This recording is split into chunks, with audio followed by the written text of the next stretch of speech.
What is up, Golden Frying Pan people? Welcome back to the kitchen. I hope you guys are having a good week. Today we're going to be talking about Wrath. I put a little bit of a... I asked people in my Discord, like, hey, what do you guys want me to talk about today? Envy, Wrath, or Sloth?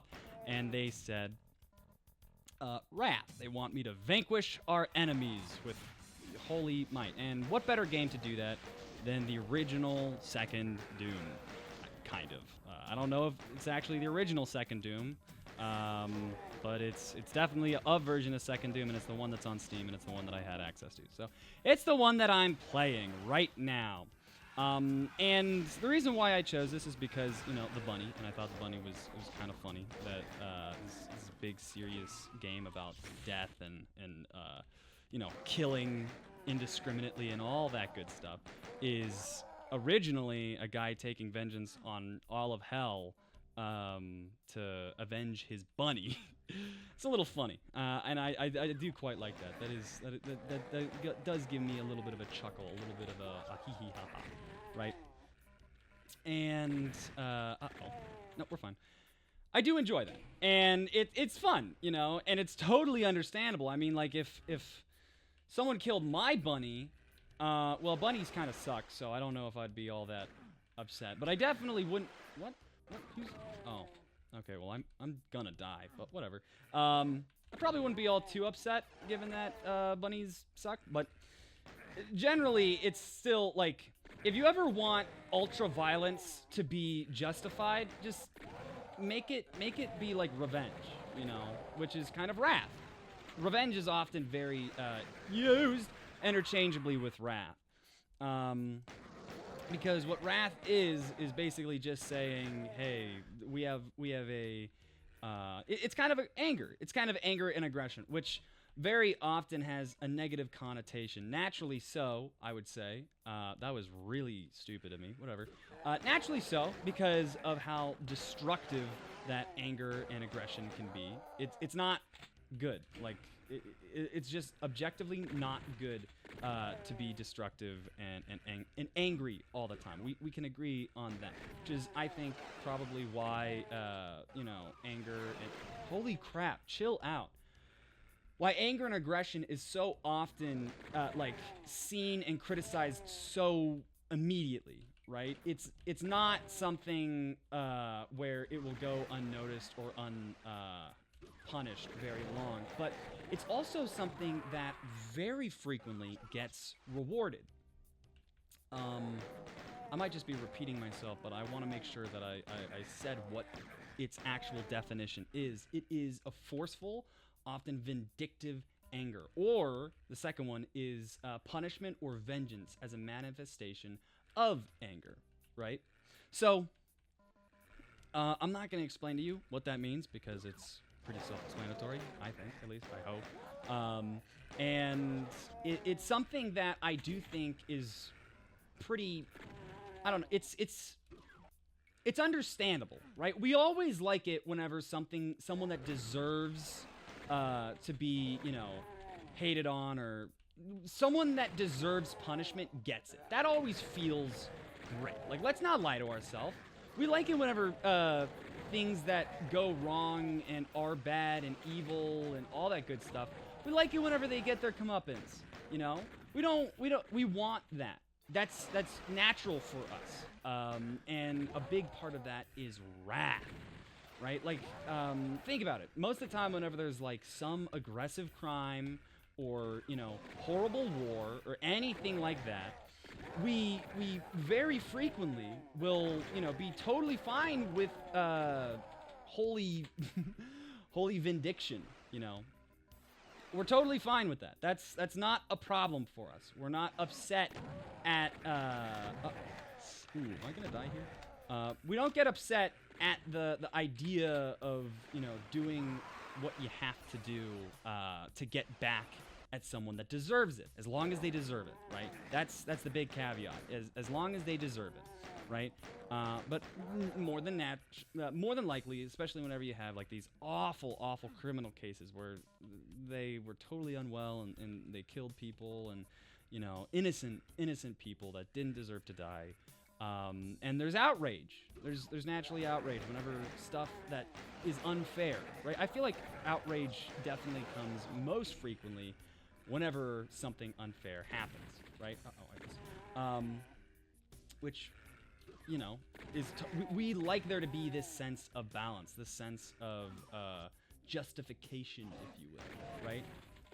And I don't think there's necessarily a problem with that. I don't think there's a problem with that in the slightest. People are going to make mistakes, and sometimes, and they'll keep making those mistakes if you do not, you know, kind of make them not.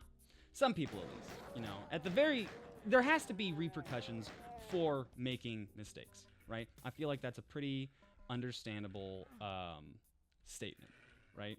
And so whenever it's a really bad mistake, it's natural for people to be pretty wrathful, right? That's not a problem. I don't think anyone has a problem with that. And whenever you have these moments of like, you know what's best, and the person that has all of the power, like the reason why we like, you know, say someone like the Punisher, right? The superhero, the Punisher, based off of the fact that like, oh, he isn't like morally correct, but he's willing to do what, like, he's willing to be amoral to get what the vengeance that is rightfully desired, right? That we should have. We should have vengeance, right? Okay, cool. Naturally, the fall off to that is like, oh, where does the line begin and end, right? Who decides what is right and wrong? And there's many instances of people being convicted of absolutely awful crimes, right? And then it turned out they didn't even do it, right? And that's awful, because then they were just punished. Their life was entirely ruined over nothing, right? And it's horrible whenever that happens, and we hate it because that's not fair, right? I just took 4 shots to hit one guy that was like a foot away from me. Great, glad to see that I'm still me. What the heck? Why did that happen? Whatever. Am I gonna die here? I've died here a couple times now. No, I'm totally chilling. I'm maybe not totally chilling, but I'm not dead, so that's cool. Obviously, the short-sightedness and impulsivity of wrath can lead to problems at the very least, right? Knew it. Yeah.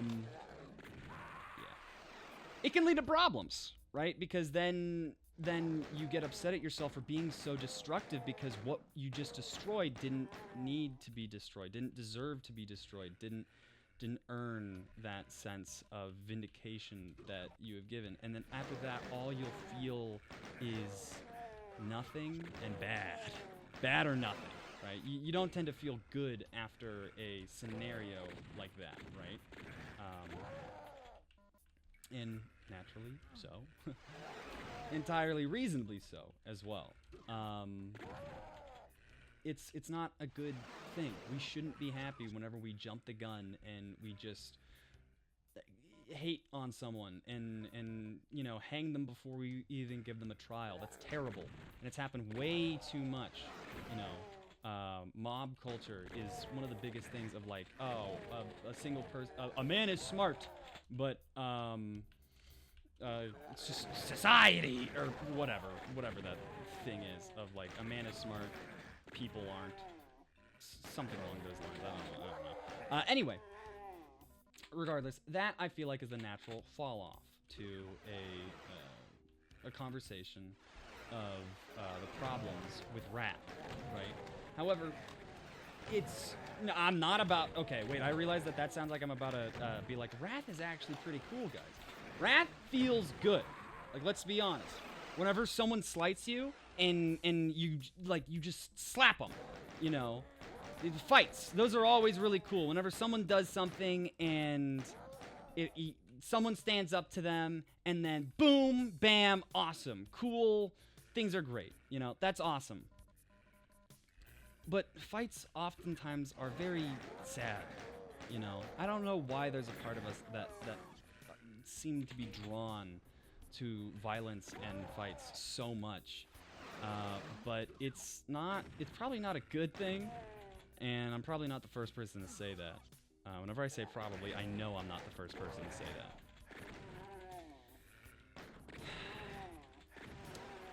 But whenever you look at it linearly, Wrath is bad because destruction is bad. But if you look at it, oh, I'm gonna die. If you look at it too simply, it's just like, oh, being impulsive, being aggressive in that nature is bad, right? Impulsivity is bad, right? That, you can make an argument that that is what wrath is, but I would disagree. Because something that is destructive isn't necessarily impulsive. Like, would you say that a tsunami or a tornado is particularly wrathful, even though it's destructive? No, it's not. It doesn't have emotions. And some of the most wrathful, hateful things do so without a clear anger or impulsivity. There's a sense, like, the most destructive, the most hateful and wrathful things don't even do it with an ounce of aggression, right? Or at least not, they never raise their fist or hold a gun because they don't need to. Some of the most aggressive, wrathful characters that I can think of is like Emperor Palpatine in Star Wars. He's a super evil, wrathful person that wants to just spread hate because he enjoys doing that, because he wants to do that, right? It's not like he's a super aggressive person. No, that's Darth Vader, but Darth Vader is, you know, redeemed at the end of the 3rd movie, you know? He's not actually this evil, well, no, he definitely is evil, but he's not actually this super wrathful creature that is, you know, bent on destruction of everything. He's a severely hurt and broken and twisted person that was warped by a wrathful creature, right? By someone that just really, really enjoys hatred and violence, right? The most hateful, wrathful, destructive people are not impulsive at all. No, it's a character like President Snow from the Hunger Games series, right? President Snow is always very cool, calm, collected. He's a very well put together person. But he also is one of the most destructive characters in fiction. At least, probably not in fiction, but there's no denying that he's an incredibly, incredibly wrathful person.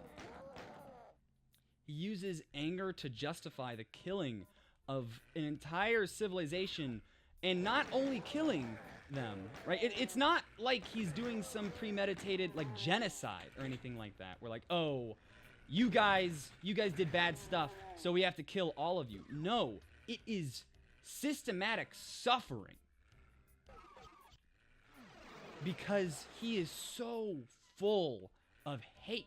He has people live in fear their entire lives, sends children to kill each other for sport and entertainment. That is wrath. It's not beating someone to a pulp because they made fun of you. It's being so vile and destructive that you can only imagine bringing more destruction. That destruction makes its own validity because they deserve it. Because they don't deserve to be alive. They slighted you. What they did was wrong. What they did to you deserves punishment. And so you're going to punish them. Death is too easy of a punishment, so you have to torture them. And then if you enjoy it, then why would you ever stop? There are many characters. I feel like the nuance of Wrath is that it's not something that you just get And then you have sometimes it's the most effective wrath is never something that is attained and given out, and like it's not a kettle, it's not a boiling point that you reach, and it's not a thing of like true wrath can't be done on accident. It's no accident. There's no way that you could accidentally push yourself that far. People that say that, oh, I didn't know my own strength. No. It was premeditated. You knew what could happen, right? And let's be honest, it's good to have there be punishment for bad things, right? It's good to get angry. That's getting angry. Anger is a natural emotion that makes sense for us to have, right? It's an energy. It pushes us to get other people to be better, for ourselves to be better. It's like fire, entirely unmoving. But the problem with wrath is it treats it like you know what is right. Impulsively, you must know what is right. And since you know what's right, you know what can be done with it. That's why I think that patience, I don't feel like patience, I think patience is the heavenly virtue that corresponds with wrath. I disagree with that, though. I don't think that patience is the opposite of wrath or even the answer to it. Because you can be entirely patient and still get angry. You can be patient with someone and still be destructive towards them. There are plenty of wrathful characters that are incredibly patient. No, patience doesn't mean that you aren't wrathful. I think that, I guess, sympathy or kindness is the answer to wrath. The kindness is the heavenly virtue corresponding to envy, I think, which doesn't entirely make sense to me, but that's not today's conversation, is it? Anyway, I think that's it for today. I think. Oh, I guess some other examples that I really should have brought up beforehand of people thinking that wrath is justified is think about John Wick. Doom guy had his bunny, but John Wick is this professional, super serious killer. He's a hitman. He's a hitman. That is super proficient and lethal and, everything like that. And all of his gruesome killings in that movie, right? He kills over a dozen people in one movie alone. But it's justified. Why? Because they killed his dog. They killed the puppy. And we're like, heck yeah. No, that's real. Totally, yeah. And yeah, I mean, I don't contest with that. It's an understandable thing. Did every single one of them deserve to die? I don't know. John Wick is not a question of morals. His puppy dies to make you not absolutely hate the person that is committing mass murder, right? That's the entire reason, and that's the power of wrath. That it can blind you to being with other people, to the effects, to the horrors of death and cruelty and destruction, right? What's another thing that I was going to talk about? Kratos! Oh, yeah, the downside of destruction, of how terrible it can be, honestly, I would have played Doom if I had it and if it wasn't as linear of a game as it is, where there's just a lot of story stuff that goes on in Doom, at least from what I understand. Not Doom, God of War. Kratos is tricked into being a destructive, hateful, vengeful spirit. And he destroys all of everything in his pursuit to, make things right, make things better. But the natural problem with wrath is it's never enough. Either you kill everyone, or everyone that deserves to die, or you cause all the destruction that you need to. You do what you can until it's right. And then there's nothing left. Because there will always be something else that's a problem. You know? Most tyrannies and horrific people in media and just history have used wrath as an excuse. And I'm not a fan of it. Kindness is difficult. It takes strength to be kind. It doesn't take strong to not be. What did I just say? It doesn't take strong to not be? Whatever. I've been rambling for too long. Kindness is difficult. Wrath isn't. Hope you guys have a good week.